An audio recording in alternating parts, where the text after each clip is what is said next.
नमस्कार दोस्तों, फिर हाजिर हूँ आपके पास आई हूँ ये किताब लेके। दोस्तों, आज मैं बहुत महत्वपूर्ण बात करने जा रही हूँ आपसे, उदासियों के घेरे। कॉलेज में बार बार मेरे जहन में एक ही सवाल उठता था कि मेरा जन्म किस काम के लिए हुआ है। क्या नौकरी, शादी, बच्चे, यही है जीवन? नहीं, पर क्या है? इसका उत्तर मिलता ही नहीं था। कभी कभी अवसाद की स्थिति में डूब जाती थी मैं।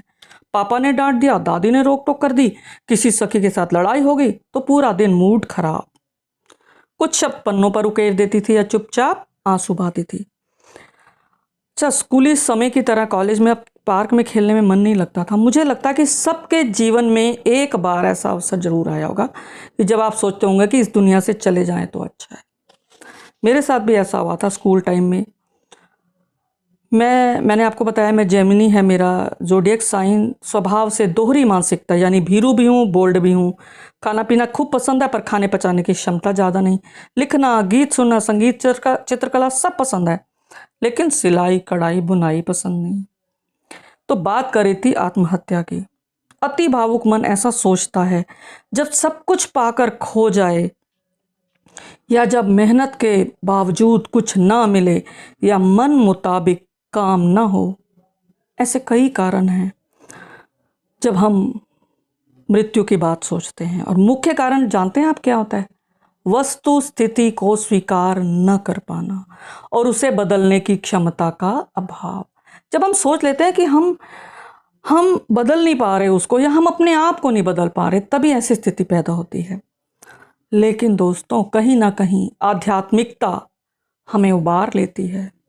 यदि हम ईश्वर की सत्ता को स्वीकार कर लेते हैं तो हम अपनी आत्मा के तार उसके साथ जोड़ देते हैं। फिर हर मुसीबत में, अच्छे बुरे समय में उसी को साथ पाते हैं। हमारी आत्मा सशक्त हो जाती है, हमें संबल मिलता है। अब 10वीं में किसी बात पर पापा दादी ने डांट दिया होगा तो मैं चल पड़ी साइकिल पे कि चलो जी मरने चलते। कहाँ चलें? डर लगता है मरने से। चलो नींद की गोलियां ले लें केमिस्ट के पास। सोचा गए, फिर डर के मारे क्या मांगे, कैसे मांगे। अब केमिस्ट ने पूछा, भाई पर्ची दो। कौन सी पर्ची? डर के मारे हमारी हिम्मत ही नहीं हुई। दुकानदार ने भौहें टेढ़ी करी, साइकिल उठाई और वापस घर।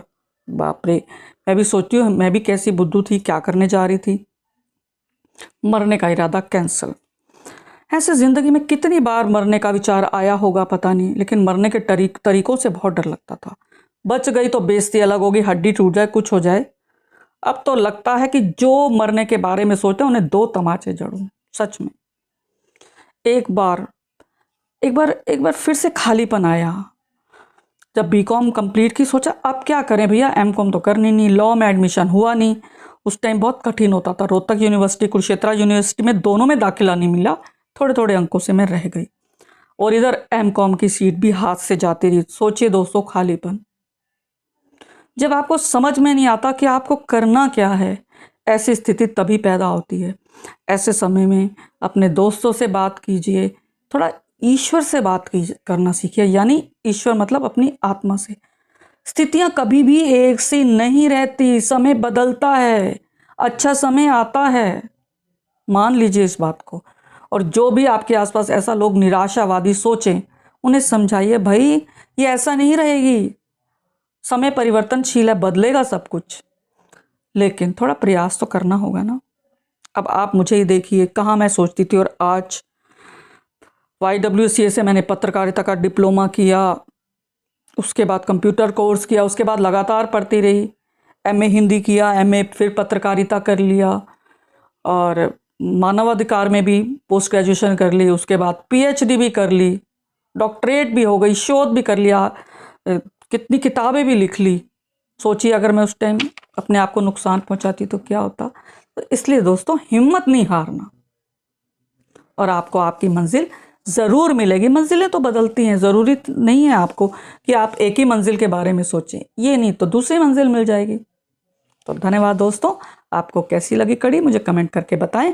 क्या आपके जीवन में भी ऐसा कभी क्षण आया? मुझे अवश्य बताएं। शुक्रिया, फिर मिलेंगे।